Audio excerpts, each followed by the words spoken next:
Night of the Moon, a Muslim holiday story by Hena, illustrated by Julie Pasquez.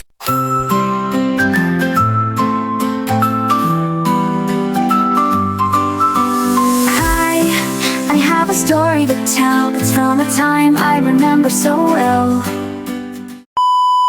Night of the Moon, a Muslim holiday story by Hena, illustrated by Julie Pasquez. It was bedtime, and Yasmin waited for her mom to read her a story, as she did every night. But this night was different. Mom came into her room and pulled back the curtains that hung over the window. "Come and take a look at the moon," she said. What's so special about the moon? Yasmin wondered. "See for yourself," Mom said. That tiny little line? Yasmin asked as she squinted into the darkness. I can hardly see it. "That's because it's the moon's first crescent," Mom said. "It means a new month is beginning." A new month? Yasmin asked. But it's only the 17th. "It's a new month in the Islamic calendar, which is based on the moon." Mom explained. Long ago, people used the shape of the moon to keep track of days. They'd watch the moon grow bigger till it was full, then smaller till it disappeared. When the moon reappeared, a new month would begin.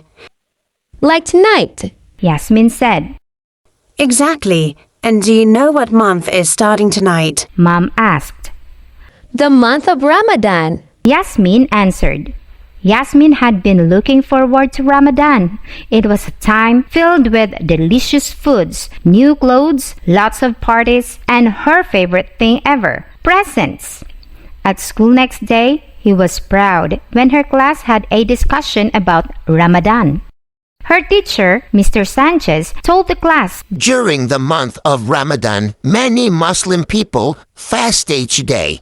Does anyone know what that means? Yasmin did. It means you don't eat or drink anything all day long, she shared. You wake up before sunrise to eat, and then you don't have anything else until the sun goes down. Everyone had lots of questions about fasting. They especially wanted to know if kids had to do it. Little kids don't fast, Yasmin said. But maybe I'll try it for a day next year. Yasmin imagined a day without lunch, or snacks, or even a drink of water. That afternoon, while Yasmin and her little brother, Bilal, had snacks at home, Yasmin asked her mom if fasting was hard. "It can be hard sometimes, but I don't mind," Mom answered. "Fasting helps me remember to be grateful for the food I have and to be more patient." As the sun slowly started to go down in the sky, Yasmin helped Mom pile a plate high with fresh dates and prepare a pitcher of milk. These were the traditional foods to eat after the fast. Finally, sunset came, and Dad passed around the dates and said a little prayer. Everyone bit into the sweet, chewy fruits together, and the first fast of Ramadan was over. Then it was time for a special dinner with everyone's favorite foods. That weekend, Yasmin's family went to her cousin Humza's house for the first of many Ramadan parties. Her aunt and uncle served a big dinner of beef kebabs, grilled vegetables, and fresh bread.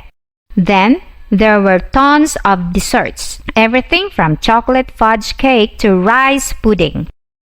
After dinner, Yasmin peeked out the window of the moon. It looked like it was stuffed with good food too, since it was now a thick crescent. The next day, Mom and Dad spent hours in the kitchen cooking up huge pots of food to bring to the mosque.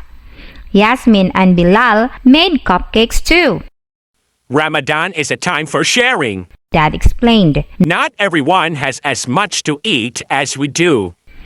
The mosque was filled with people that weekend, and soon all the cupcakes were gone. As Yasmin called outside after evening prayers, she felt good about helping others. she looked up at the moon, which was half full now, like a half-eaten cupcake.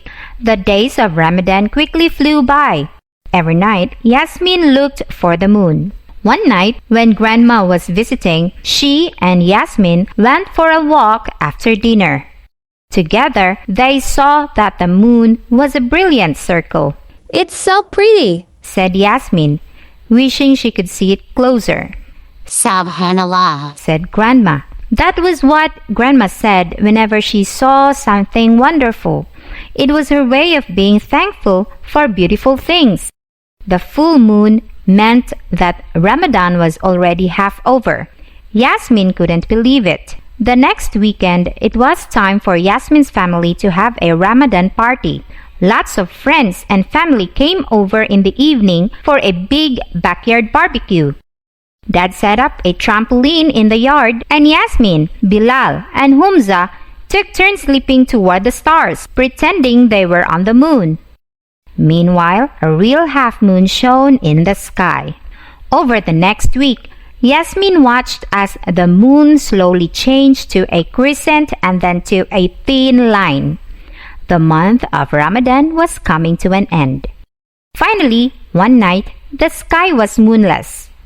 As hard as she looked into the blackness outside her window, Yasmin couldn't find the moon at all. There's no more moon, Yasmin announced to her family. Yasmin couldn't wait for tomorrow, when the moon's first crescent would appear for a very special night, the night of the moon.